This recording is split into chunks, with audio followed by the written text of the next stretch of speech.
All right, man. Here we go. Episode number 3. God damn, I'm excited. This one's gonna be Oh good. yeah, yeah. Time to open up this cold beer. Ooh, what you got in there, brother? Tell me. I'm drinking a properly chilled 805. That's that good shit. I got me OG this 805. sorry about that. I just bumped the mic. I got this German lagers. It's I was in the New England section of one of those like local liquor stores here in Jamaica Plain, and I saw them and I was like, damn, that cover looks sick as fuck. The little label. Yeah, And I saw the German lager. I was like, I love me some German lager, some of that German piss, and as they bought that say in shit. Germany. It was cheap as fuck, $12. That was nice for Mm, four tall boys. That's a great fucking price. that is. Well, cheers, bro. Cheers, brother. hmm How are you doing this fine midnight here in the East Coast? I'm on the West Coast. Currently So 9 over there, huh? yes, Yes, sir. It's a beautiful day. It's been a beautiful week. it's been not exactly a beautiful week. It's been a beautiful week, but it's also been a difficult week in the life of a university student. Oh, So that's true. You got some midterms coming your way, huh? I'm all done. I had two midterms on one day, so that kind of ruffled my feathers a little bit. But Yeah. I Yeah, got I don't have my midterms till like I think 2 weeks from now. mm, But I mean, well. they're music midterms, bro. Like I have it's not real shit. yeah, I had written exams, so I had to do like written essays in class, written essays. I actually missed one of my assignments for the art class, and then immediately the professor like saw me, knew that I was like pretty much the only dude apart from like maybe one or two other guys that missed the assignment. And it's Yeah, like, yeah, y'all can just turn it in anytime. I don't really care. I was like, ah, that's cool. that's always nice when they're lenient. When they're chill like that, it's nice, man. Yeah, But anyway, enough about college. fuck it. Fuck it. Let's Talking about discuss animals. this beautiful, beautiful 1977 masterpiece. Pink Floyd, Ltd. This is actually a topic of controversy for a lot of Pink Floyd fans, right? You know, somebody pulls out, "Yo, what's the goat, the best one?" And No, this is I a lot think of people's best album. yeah, I gotta say, if you're more of a legitimate Pink Floyd fan, you are probably more likely to say that Animals is the best Pink Floyd record, or maybe not the best Pink Floyd record, but your favorite Pink Floyd record. Hmm. Uh, it's certainly grown on me. Uh, I think I, it's like a fine wine. Like the first time I heard it, I was like what, 18, 19. It didn't strike me like Wish You Were Here. That one struck me the first time I listened to that, right? That's always striking when you listen to that album. yeah, It didn't strike me at first, but I was noticing some interesting qualities. And then, a couple of years later, when I listened to it in your place, it had. I mean, obviously, we were listening to the newer mix, but it had just a more, should I say, relatable vision for the time that we're living in. yeah. The concept itself is very interesting, and it's also very obviously influenced by George Orwell. So, Animal Farm primarily influenced the lyrics and the concept of it. Uh, it's very badass when you think about it. Yeah, Dogs, sheep, pigs. It's life, man. So it's face value. like we were saying earlier, it's coming to terms with reality. The harsh reality of life is that, you know, there's three things in the world. What are you going to be? You can be a dog, you could be a sheep, you could be a pig. The allegories for life, my Place. brother. That's one of the Exactly. things that I always found beautiful about it, because you know everything from, you go, just take the album artwork, right? It's a factory. It looks like a factory in a city. It looks like a classic background for some, like, late 1890s type thing. It's very industrialist Yeah, and gloomy, and that's I actually I don't know. I love the original cover. I absolutely love the OG cover. I'm holding It's that one on my hands right now because I know you have both I have mixes. both. I have the OG one, which Yeah, I gotta be grateful for the brother right here. This is a gift from the brother. from San Francisco. I bought two. I have San three Francisco, copies. California. I have three copies actually. I have one that was my dad's, belonged to my dad, and I have one from San Francisco, and then I have the 2018 mix, Mm. which my personal favorite is the 2018 mix. I gotta say, it's the best version of this record. If you haven't heard this record, check it out. It's fucking amazing.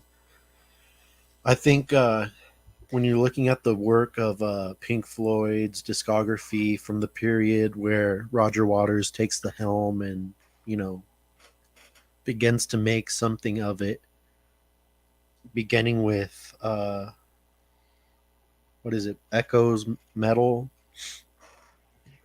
Pretty much. It uh, was, the Dark Side, yeah. Wish So You Were Here, Animals, The that is Wall, something. That is something that Final Cut. we've discussed before. It's that transition, right? When there's some of the previous work that they did. Like you and I have South Are Full of Secrets. You have their debut album, Piper at the Gates of Dawn, and Yeah, there is a sort of like an incoherence in those two records where you can hear what eventually will become Dark Side of the Moon and Metal and Animals and Wish You Were Here, but it's all kind of disorganized.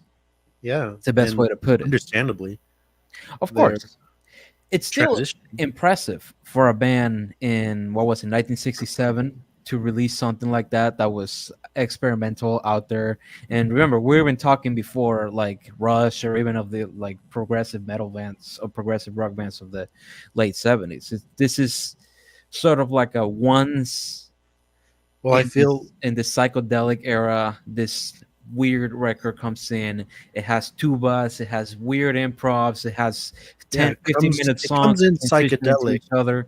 The band transitions from being psychedelic to being a little more progressive, and it's like, well, yeah, man, let's just do this, and it's perfect.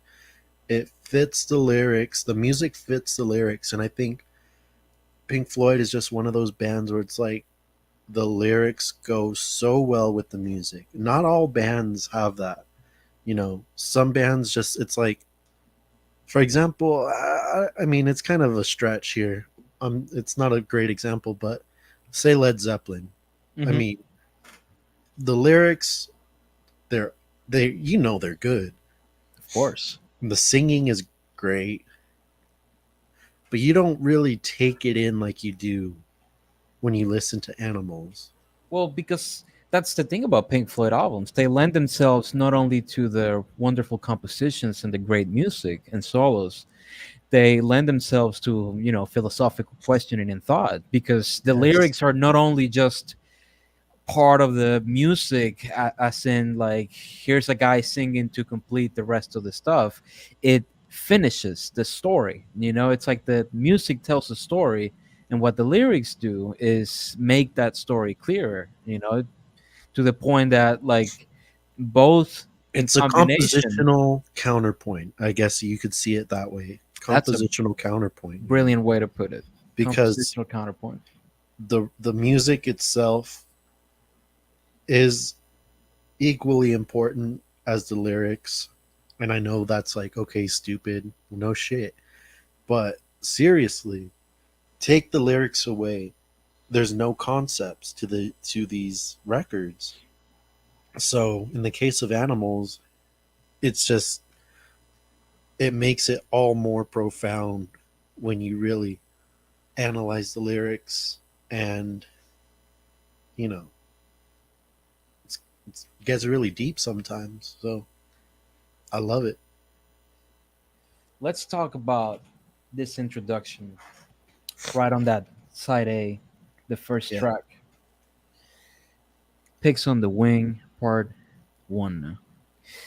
You know, like I said before, we're gonna divide this because I know my brother Nathan here. He's a way bigger enthusiast of Pink Floyd. He can put into words their philosophies way better than I could. I'm just gonna talk about the mix, and here I'm gonna talk about the original mix. Later, we're gonna mention the 2018 and the difference between the two. But what strikes me about this album is how dry it. My bad, my bad. It's all good, brother. Compared to like "Wish You Were Here" and "Dark Side," which obviously have very like pronounced starts. This one is kind of like on the mellower side, a little underline. Just a 1 minute 24-second introduction to the record, and the vibe that it has is almost musically stale, but intentionally. You think so?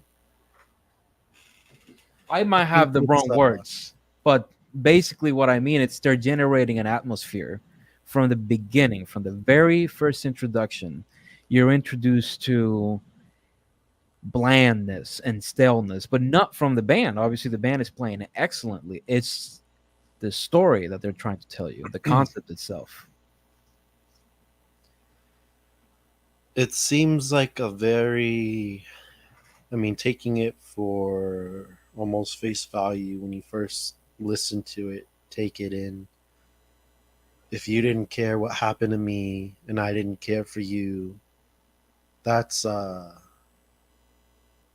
that's kind of a intriguing statement, as not even just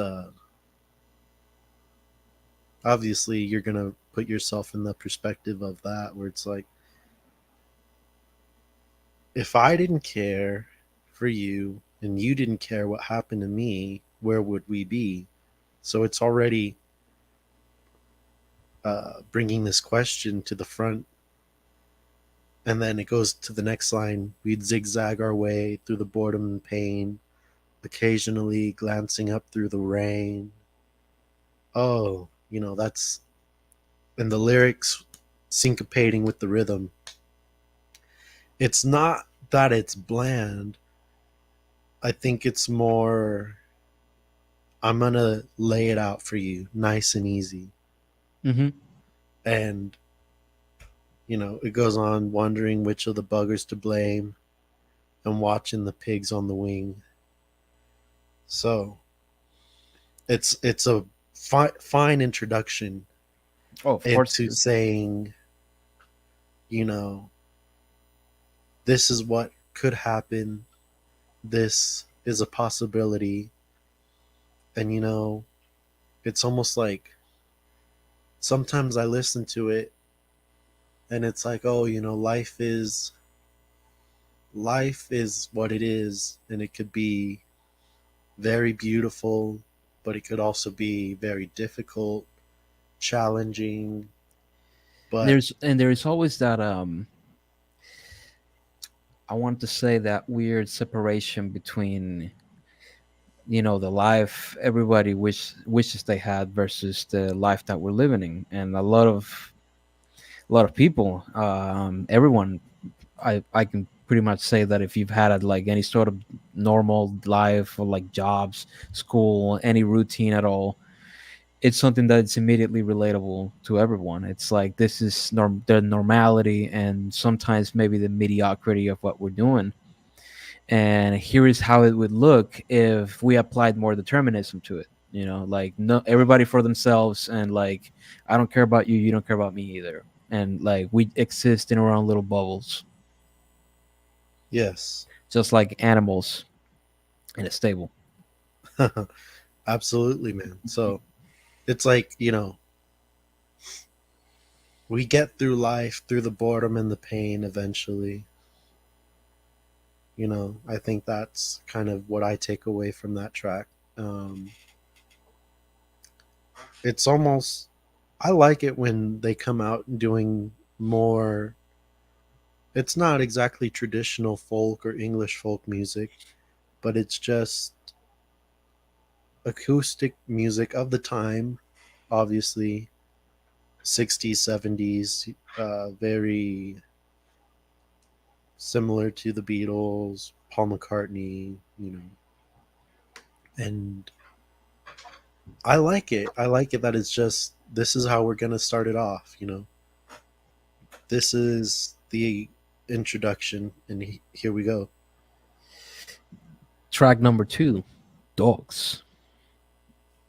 You know, one of the things that always catches my attention in the track, in both mixes, because it's both done excellently, and may I say, even with different purposes on both mixes, is the beautiful synthesizer chants in the middle of the track with those. Clarify me on this one. Are they delayed drums or echoed?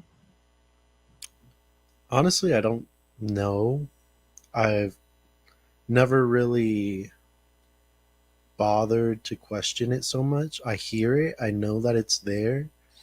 Yeah, it has this like Uh, the almost like when the levee breaks, right? Where there is like a delay between the hits. But yeah, it's always hard to see if like it's that delay or echo. Like, you never really know. it's very subtle. It could be a delay. It doesn't sound like it's so faint, but it all depends on what they used.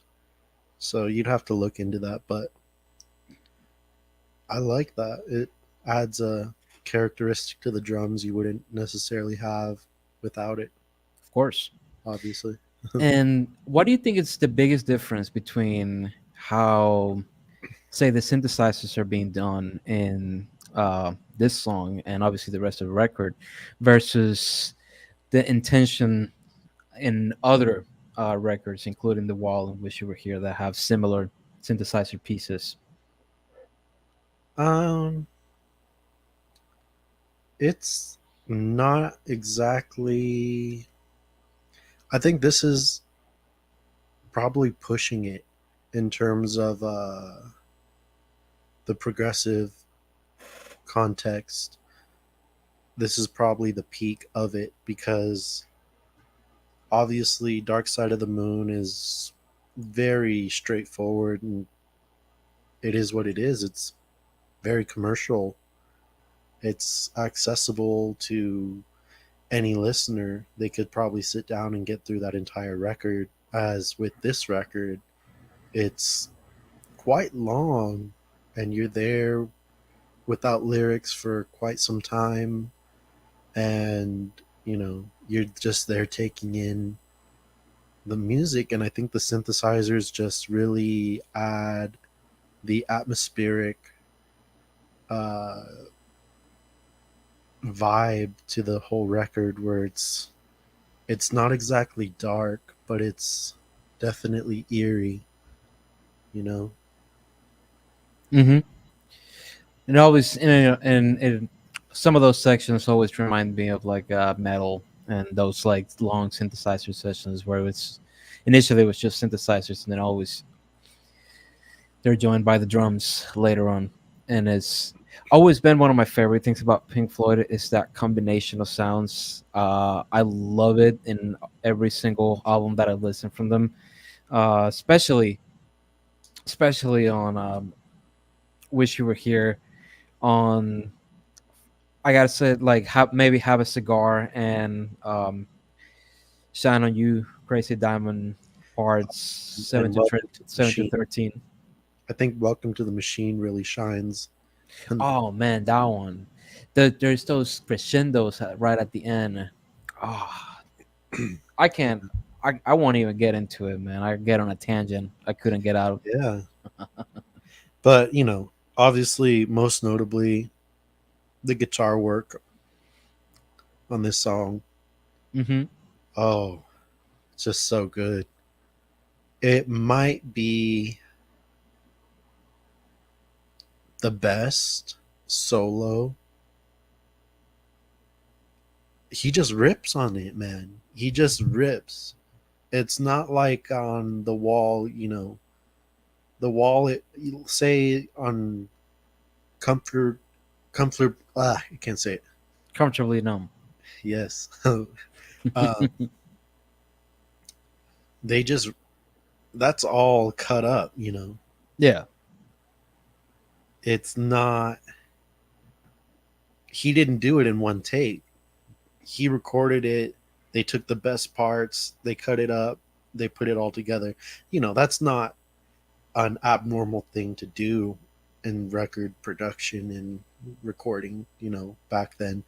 It's still today. We've done it ourselves where we have parts of solos and we've just Stitch them spliced together. it together. So it's I think It's two different animals, absolutely. So it's like pretty when you much. get this record and you listen to it, the guitar just soars, man.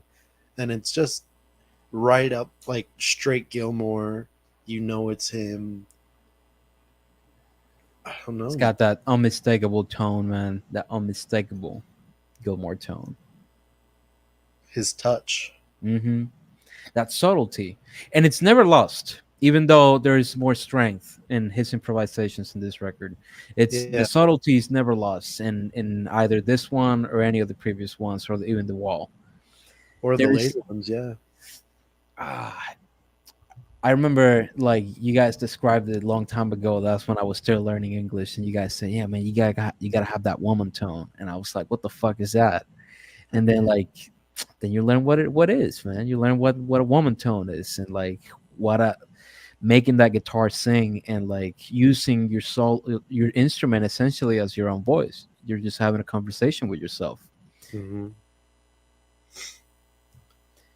which is It's, you know, essentially the concept that I'm still trying to apply to an entirely different universe of music. yeah. I think the playing when it comes to David Gilmour, it's always subtle. They just, he's not exactly a showman, but he makes the guitar sing. When you compare him, probably to say, I'm trying to think of someone who plays like just very clean. I'm thinking maybe like Jeff Beck. Uh, it's still very different styles. It's always so clean. So it's not like he has a lot of dirt going on. Hmm.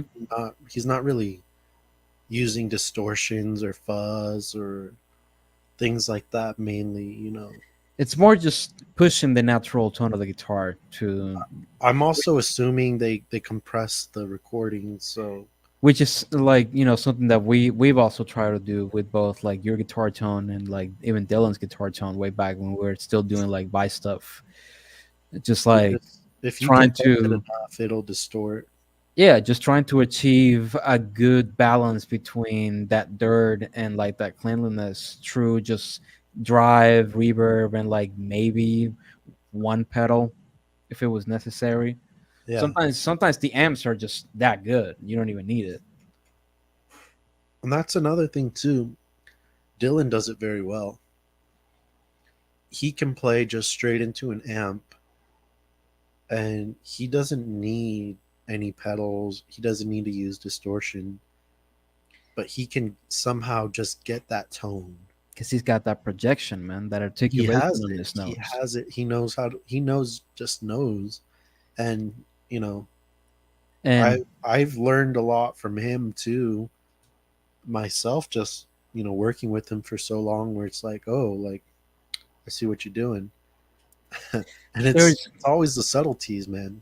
there's always artistic direction, and that's the main thing about Gilmore's playing. It's the artistic direction, that musical intention of like not only just here's a solo, here's a guitar solo, right? Here's a solo that tells something, that reflects on the same concepts of the album, which Hmm. is rather difficult to do. I mean, usually musicians, I mean, we love to just play play a shit ton of notes. Everybody fucking loves to do that all the time. But then when you have to concentrate your energies into not only providing obviously an interesting solo, but also a solo that reflects on the same concepts that you were trying to apply to whatever works you're creating. And it's something that we are also trying to apply in a jazz setting where there is the degree of like complete chaos and unknown, like bottomless pit of possibilities. Hmm. And that's one thing that you're always dealing with. I'd say the limitations given to you by the concepts are exactly what starts to give you unlimited possibilities. And David Gilmour could unlock a world of unlimited possibilities of musical storytelling through anything that he was playing on. May that be any of the tracks on Animals, or any of the tracks on Wish You Were Here, or any of the tracks on Metal, or just anything. Yeah, and I think that just goes to show. I mean, I hate to bring this up, but the Dark Side of the Moon Redux. Oh, Ooh, you that's a know, hot one, brother. I don't want to get too into that because that's we could do a whole other episode on that. But the absence of the guitar solos is like, oh, I know he doesn't do it in a means of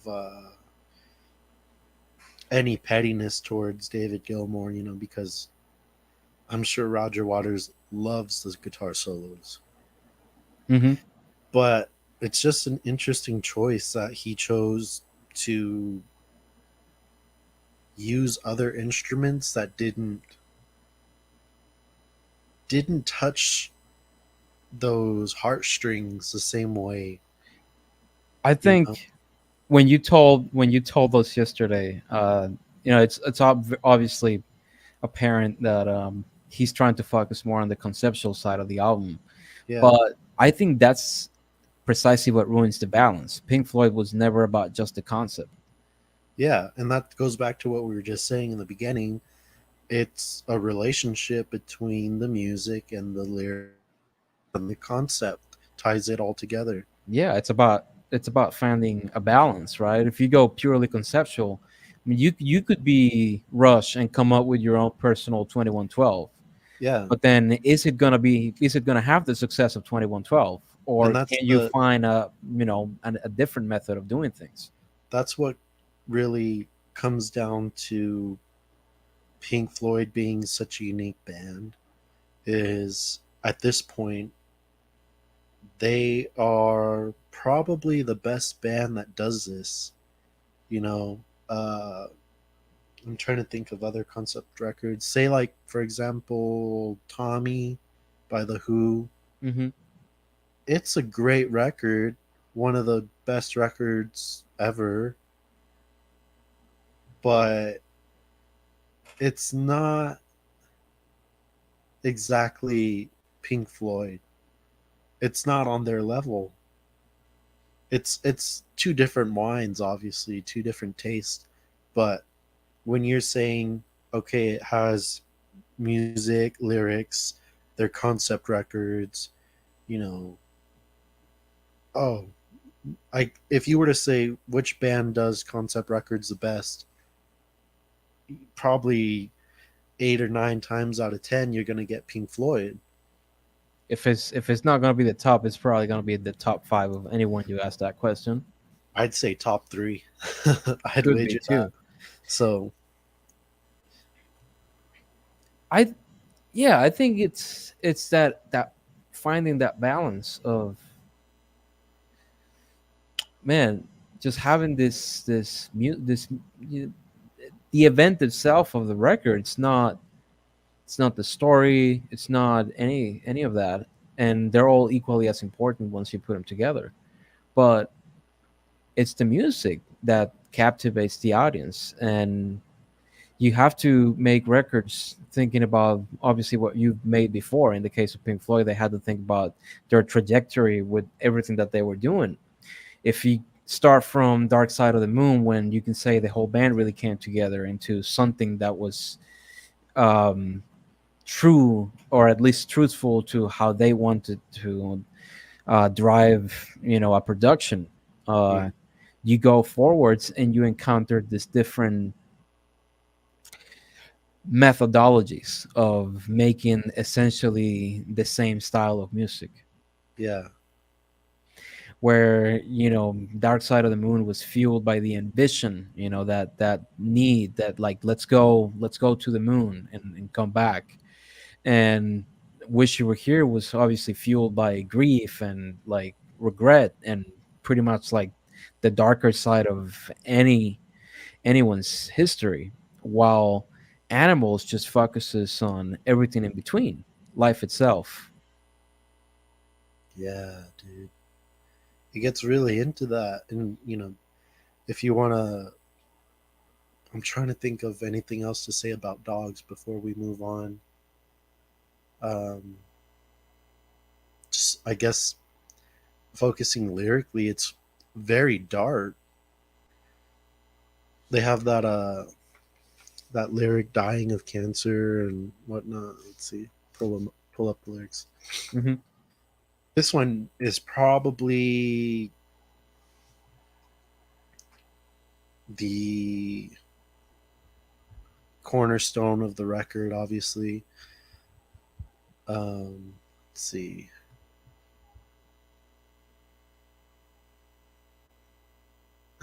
You have to be trusted by the people that you lie to so that when they turn their backs on you, you'll get the chance to put the knife in them.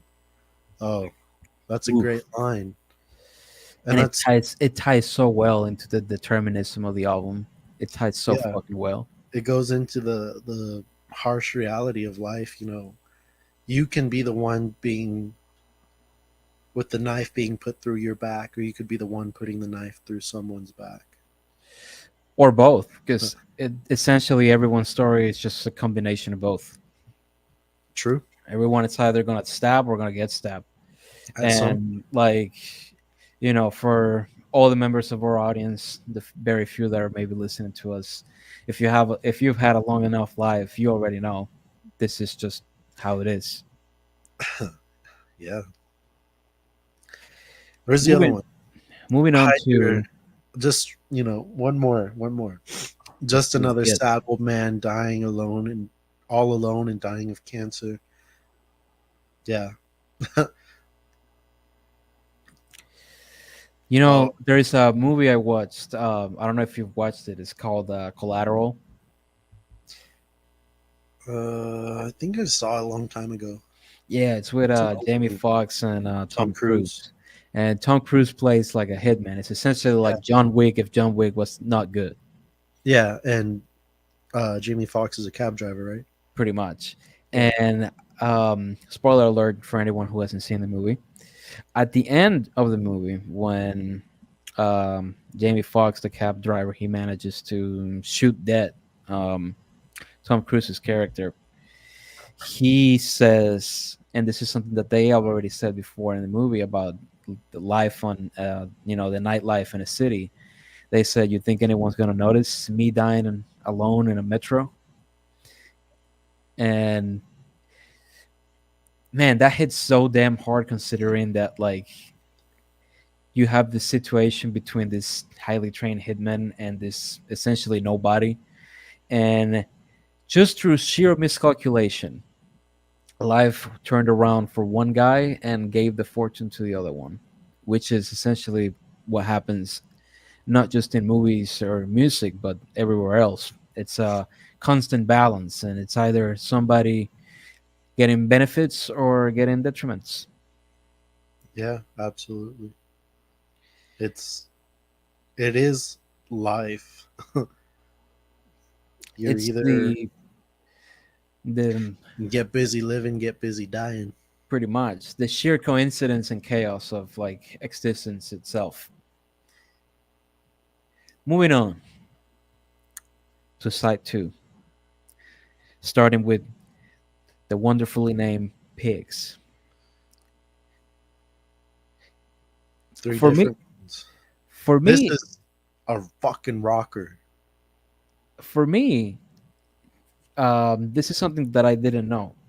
Uh, because obviously like, I moved to the United States. Pig is the derogative term for a police officer. It's also the derogatory term for capitalists, ultra millionaire billionaire motherfuckers. Hmm.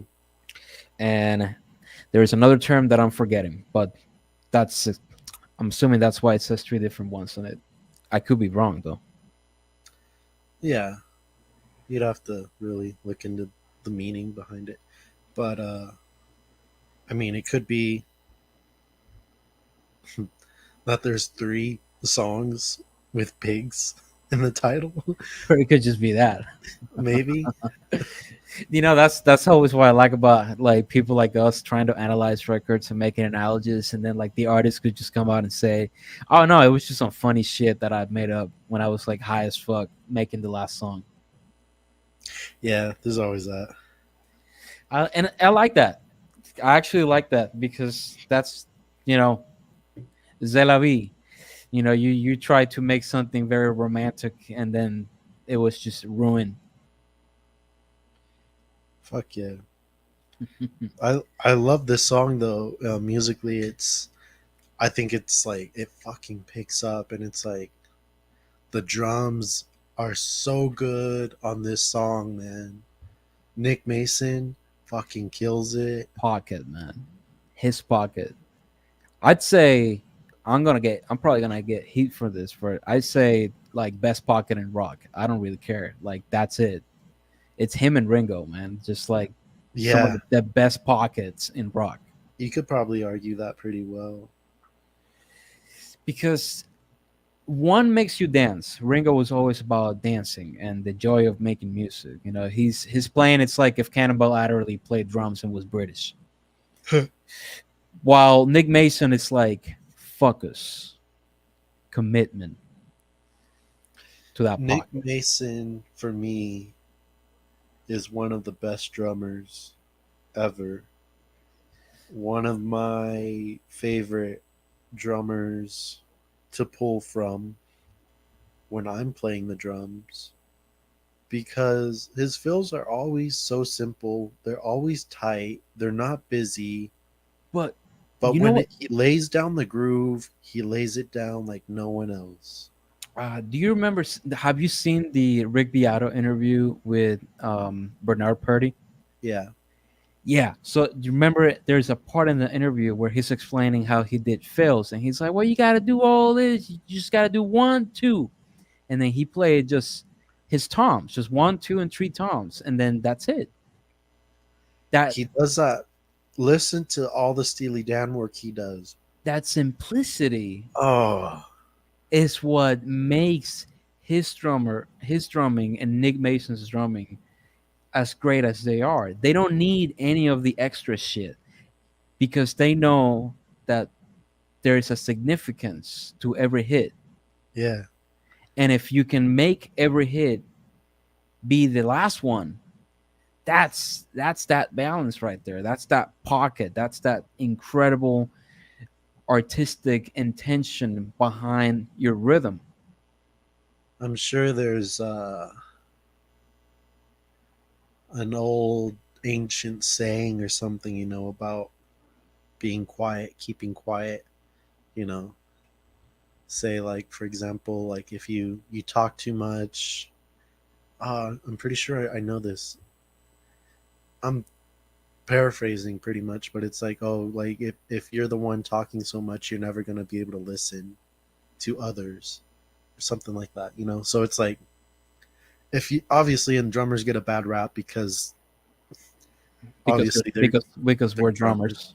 So it's like they're the loudest, they're probably want to go crazy, go nuts, and So easy to do so, man. Just play the part and do a fill when you need a fill, and don't overdo it. Play for the song. Play the song, man. Don't play the drums. Play the song. Always play. Essentially, listen to the melody of anything. Melody, the chord changes. It's one of the biggest lessons I learned trying to get used to like learning jazz standards and drums. Where both of my professors have said, well, why are you doing all this counting? Why are you doing all this like fills and shit? Why are you doing all these ghost notes in the snare? You have to learn to first keep the form of a song, even though it might seem simplistic. But you have to find significance in that simplicity. That if you're going to play something that's not going to be complex, it doesn't have to be. It doesn't have to be boring. It doesn't have. Yes, it doesn't have to be boring. Just because it's a slow ballad doesn't mean that the drums can be beautiful, and just because it's a slow like rock 6/8, it doesn't mean the drums have to be like automatically just almost computer generated. You can give life to as few hits as necessary, Yeah. and that I think comes from his projection on the drums, his incredible ability to modulate his volume, and his incredible ability to sort of identify where the other musicians in the band were going and drive the band, just keep on moving. It's almost, I like to describe his drumming as like a conveyor belt. It just keeps moving. Yeah. Well oiled, that thing will never stop. And I think also too it's notable to mention that the pocket in the groove between Roger Waters and Nick Mason is so driving on so many songs, but on this song specifically, Pigs, it just drives and drives, and it really feels like the lyrics are just lifting everything up to a whole other level, uh musically, and I it goes back again, Pink Floyd is great. Shall we move on? Yeah, we should do Sheep. I'm rewatching Better Call Saul Yeah. for like the 10th time. I love that show. It's my favorite show. I gotta say, it has occupied a better place than even Breaking Bad. That's, I don't know, that's high fucking praise. Hmm. And there's an episode where Jimmy is he's pictured as like this child, right? And he's like trying to prevent his dad from getting ripped off. Ultimately he fails because his dad is way too gullible. Yeah, But what I Jimmy remember. learns in the process, and from a stranger, he tells him there's sheep and wolves in this world. You have to choose which one you're going to be. And immediately after that, Jimmy steals like a couple bucks from the register, implying pretty much the rest of his arc as a character. Isn't that great? And that's fucking beautiful. It's part of the reason why that show is so good. It's that complex storytelling where you can see every detail from even the smallest, most insignificant looking scenes. I mean, it was basically a scene that was just explaining what we already knew. His dad was a gullible motherfucker. He believed everybody. His story. That's the story you go for a handout, and that's the vibe of track number 4. It's Because we identify that there is this type of people. They're gullible. They're scared easily. They're it's not afraid just that. to. It's if you think about it, psychologically, there's just people in the world who are living their lives day by day. Carefree, shall I say? Maybe. Yeah, carefree. Um, they're good citizens, man. Yeah. They do their taxes on time, as it one does. They use their blinker, they don't cut people off. They help elderly people They whatever. donate to charity. They Normal things. Yeah. Let's see. They don't go out of their way. They're not determined. I'm gonna There focus more on the negative things now. there is a lack of passion. They're they settle instead of thirsting for more. They settle for scraps, pretty much. Which, mind you, this is something that, like, if you look at things that are happening in the real world, like, there is always going to be sheep. This is a And constant. it's a There's, hierarchy, man. It's a yes, natural pecking order it's a in human civilization. constant, It's not just humans, it's obviously animals. obviously, but it's the constant of power grab. Everyone's gonna always want to be at the top, so Always. long as we have this natural instincts, this, like, rage, lust, love, all this bullshit. It's always gonna be the same thing.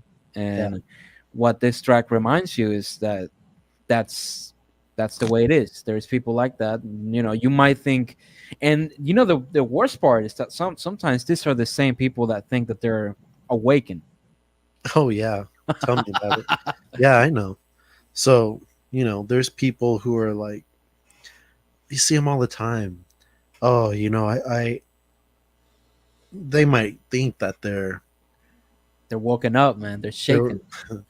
that's oh, just because you've watched this movie or read this book or you listen to this artist, they think they're on another level. But I don't mean to make an argument, but I feel that, like, sometimes unless you've created something, you don't you don't really have a say. I feel like, write something it's or it's create something artistically creative, something that's going to make another human emotional. And I feel like at that point you understand yourself enough to create something that others can interpret in any way they see fit from and their own. and that translates over not just music, but anything. Like, who does anything of meaning, it's Yeah. automatically rewarded with a better life, a different perspective on things. And I think that in many ways is a curse, right? I think that people, if you look at people like Elon Musk, I mean, I would not in a million years want to have the life that he has. I mean, that man is cursed, right? Half the world hates you. You have like so many billions of dollars. What are you doing? What are you gonna do? You wake up one morning. What do you do with all this? And I think that's something that a lot of people don't understand. It's that madness that some people have that are determined versus the mundane normality of, like, everyone, every day, regular people that you meet. There's people that you buy groceries with, people that you go see a movie with, people that you go on a date with. Most are not exceptional, but most are not meant to be anyway. Right. I'm reading Thucydides, the Peloponnesian War, and I think I remember seeing a quote, something about. Let me see. Let me just look it up very quick. Let's see.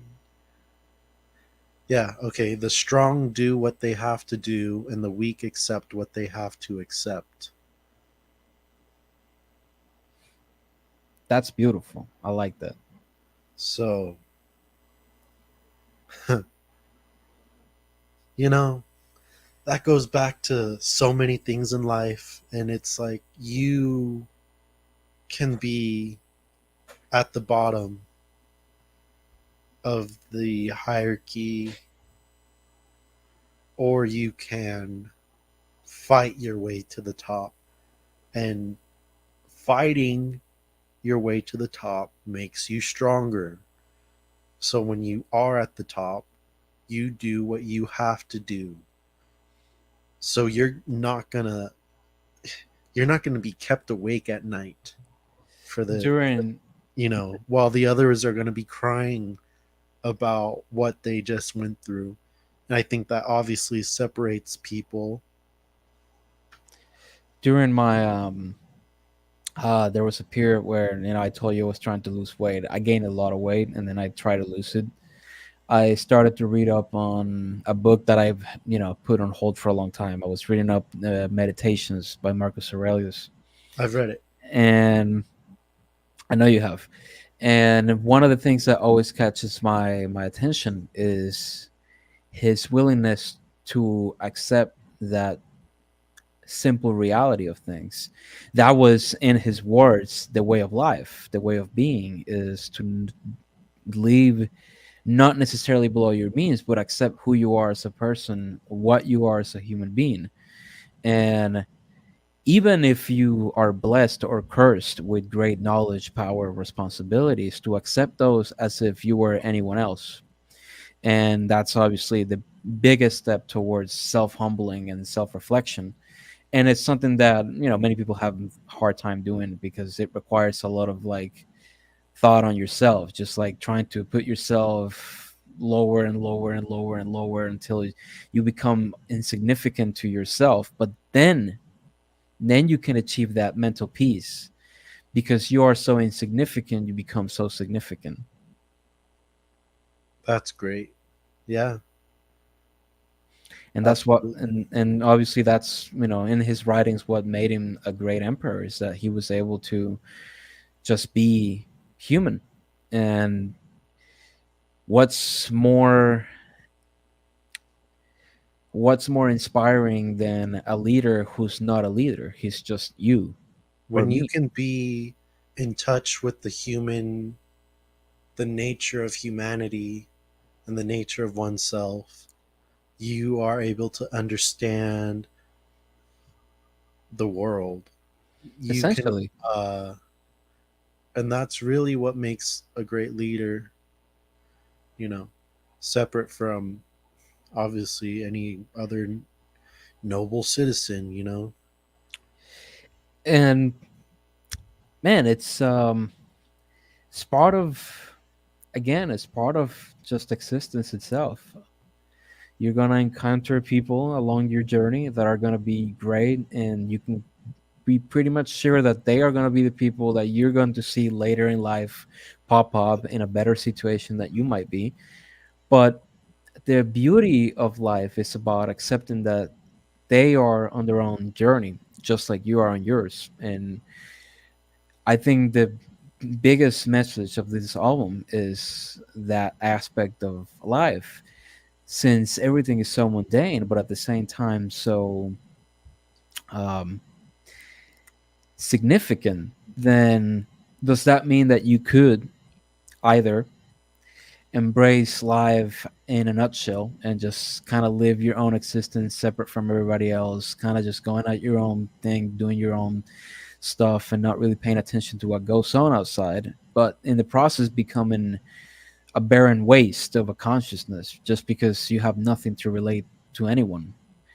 Or you could accept, let go of those conventions, those egotistical conventions of the mind, but in the process become not only wiser, but at the same time more powerful.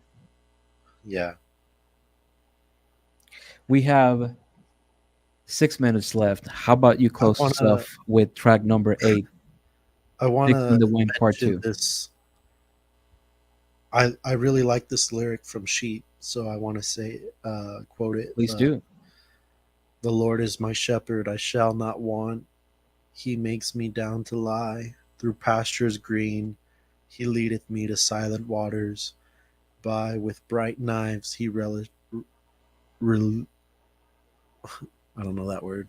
Re- release my soul.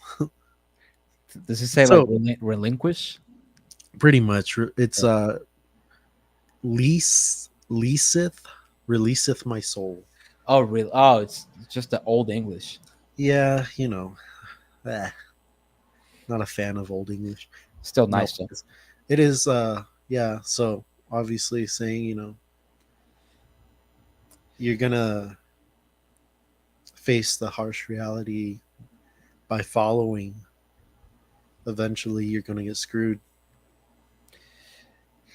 The inevitability of life. And that's why I love the phrase "c'est la vie." Yeah. So let's close it out. Pigs on the Wings 2. How about you close us off, and then we can talk about the 2018, and then after that, select our next record. Yeah. So, it just goes back to the top, man. Full circle. It's how couldn't think of a better ending, it's a trip, and you go back to the beginning. It's comforting, I think. It's a uh cycle. yeah, and it just, the words again are so warm. You know that I care what happens to you, and I know that you care for me too. So I don't feel alone on the weight of the stone, now that I've found somewhere safe to bury my bones. And any fool knows a dog needs a home, a shelter from pigs on the wing. So now, Brilliant. he's he's sort of from a narration standpoint, I think it's like he's sort of warning us from the beginning, saying, if I didn't care for you and you didn't care for me, oh, the things that could be. But at this point, it's like, that I care for you. You know that I care what happens to you, and I know you care what happens to me. So, we live in a world where We you live in a can help. society, man. You could help your brother, or you could fucking kick your brother when he's down.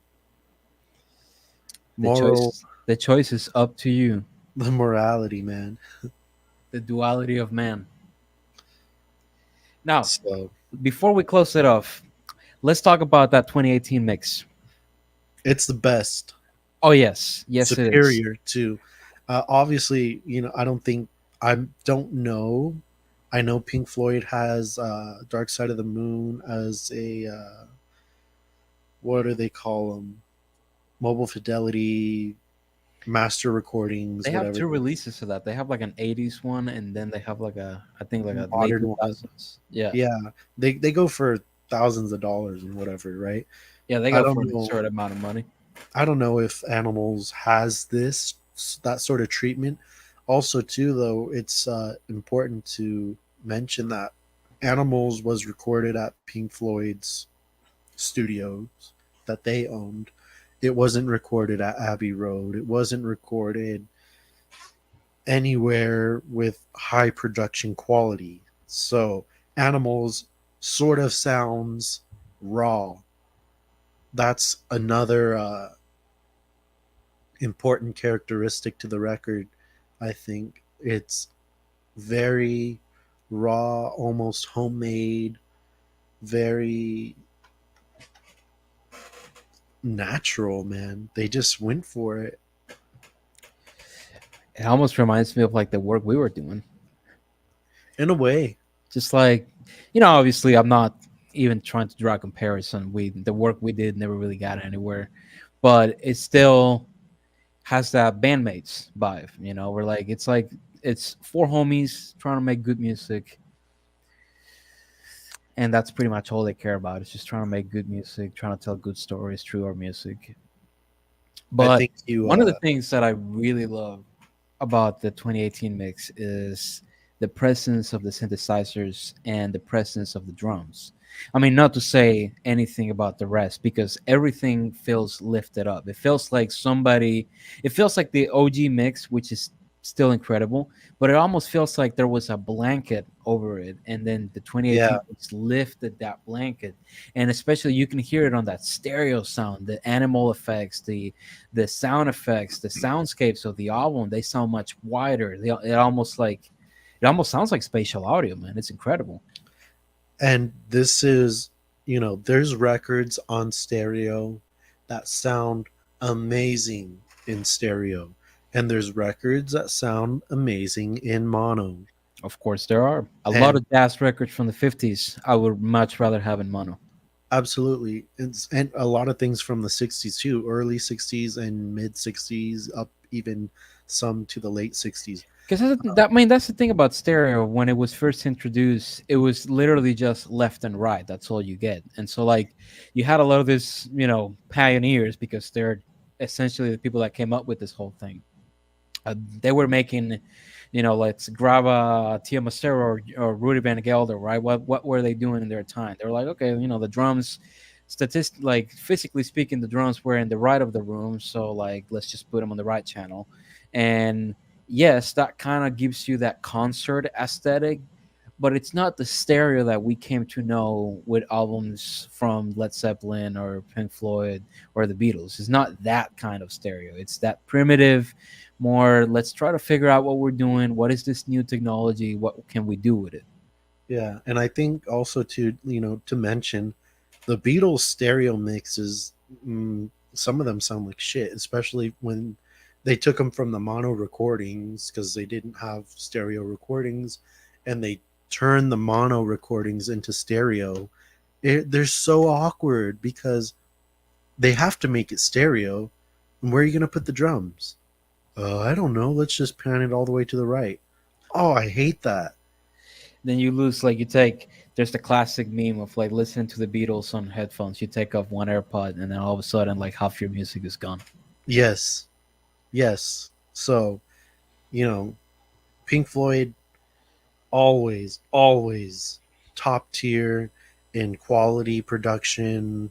I mean, I know Animals wasn't recorded in Abbey Road or whatever, but it still obviously was recorded well enough to be remastered in 2018 by James Guthrie and Joel Plant. So, with of course the guidance of Roger Waters and David Gilmour. It barely came out, like, what was it, a year ago or a couple years ago, because they were still fighting over the fucking mix. That sounds like Pink Floyd. Absolutely. I mean, I'm glad they got it right, but it took them so long. I guess they couldn't agree on certain things regarding the Creative record. differences, man. Creative differences. Um, but not to mention the remix itself, but the mastering, which is also James Guthrie and Joel Plant, but also Bernie Grunman. And if you're familiar with Bernie Grunman's work as a mastering engineer, he's one of the best in the industry. So if I hear that Bernie Grunman did the mastering, or the mastering was done at Bernie Grunman mastering, uh, that I'm sort of biased to purchasing records that were mastered by Bernie. You know, oh, I have so many of his records that, like, they sound so good, man. I know, like, Kevin Gray does the Blue Notes. Anything Yeah. by Kevin Gray, I'll purchase. If it has Kevin Gray on mastering, I'm sold. If it has Bernie Grunman, I'm sold. And they're not doing just any records, No, they're doing but they're the doing they're records. doing the best records. When they're gonna do a UHQR, they take it to Kevin Gray, they take it to Bernie Grunman. They're gonna say, or Ryan Smith. They're gonna say, we want these done, and just do your thing. They're trusted. They're well trusted. So when I heard that Bernie Grunman did work the mastering with the producers, I was like, oh, or the mixing engineers. So I was really sold on getting the 2018 mix. You know what? I think I might go get it tomorrow. Fuck it. I heard the digital version. I don't have the record. My copy is just the OG, the normal mix. Yeah, you know what, I've been kind of iffy on getting is Dark Side of the Moon 50th anniversary, because that's DSD to vinyl. Oh, I don't trust that. I I'm weary of that, where it's like, okay, well, I don't need it. I have the all analog reissue from, what is it, 2013 It's the or same one I have, 2012. right? The same one. Yep. Yeah. Everyone has that one. I'm sure of And it. those sound incredible. I mean, They all do. of those, we all have the same copies of like Wish You Were Here and Dark Side. They all sound amazing. And even like their older stuff. Yeah. Piper and Saucerful of Secrets, like In mono. the mixes are absolutely fantastic. Well, those are also done with Bernie Grunman and I believe Joel Plant and James Guthrie. So that it's good that they're involved. I believe Bernie Grunman also did the work on the older 2013, 2019, or I mean 2013, 2012, whatever it is. Those records.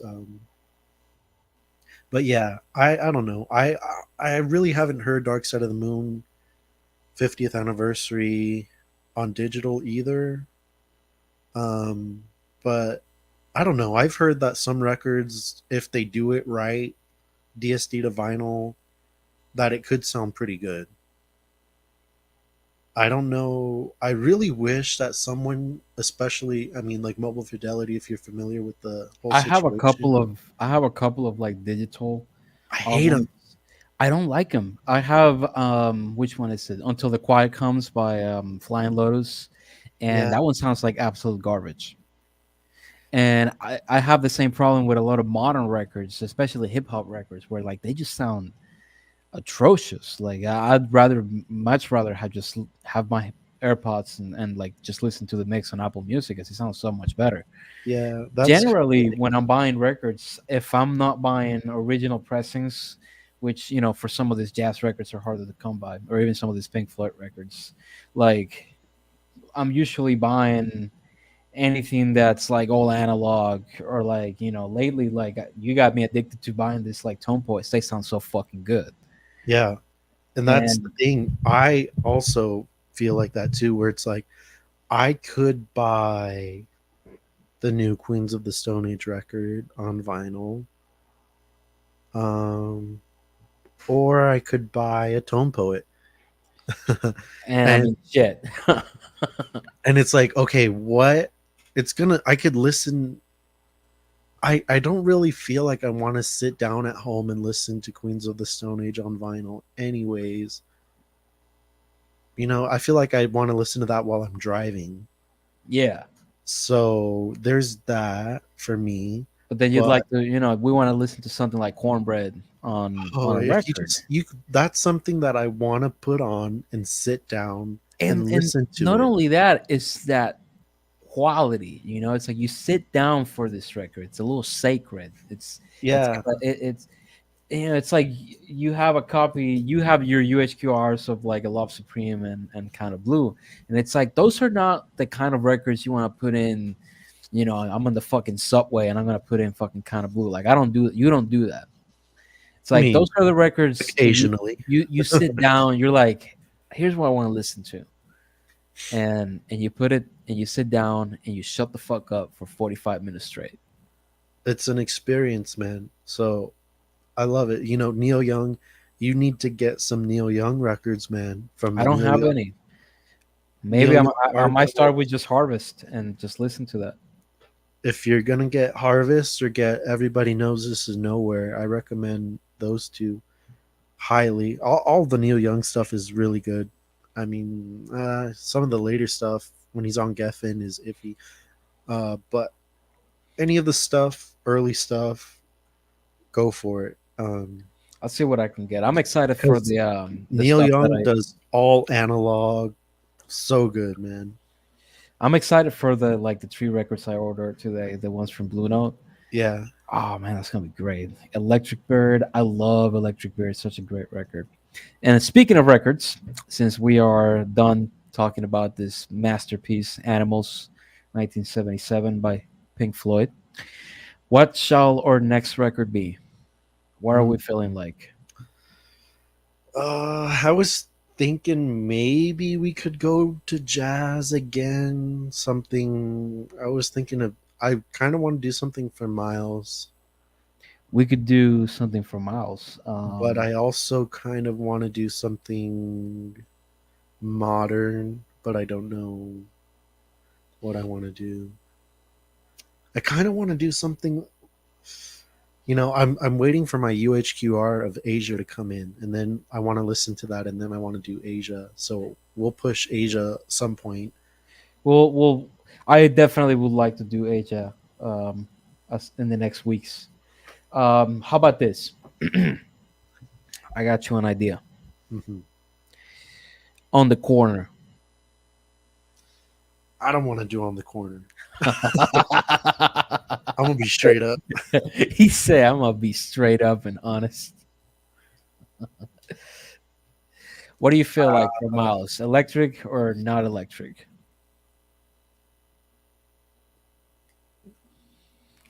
I don't know. Cause I got a lot, man. We could talk about anything. We could talk about Miles for days. We We know could that. talk about that shit for days, man. How about we do? I feel like it's one.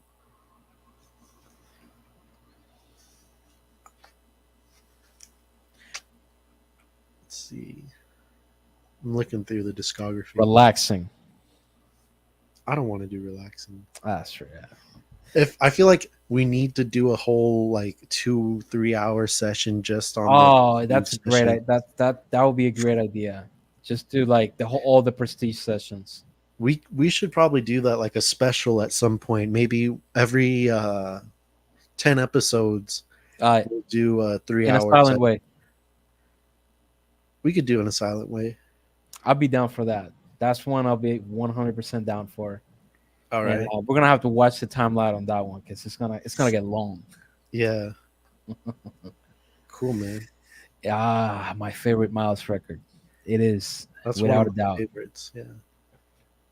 dude. A lot of the musicians that I've jammed with recently, like when we talk about those records, like everyone, they're like, "Bitches Brew is great." In a silent way is where it's at. Yeah. But, ladies and gentlemen, this is the conclusion of our third episode. What a great episode it has been. We've had a fantastic conversation. And I'm going to leave you, brother, to do the last words. It was fucking good, man. All right. Thanks for joining us. Catch you all next week. Later.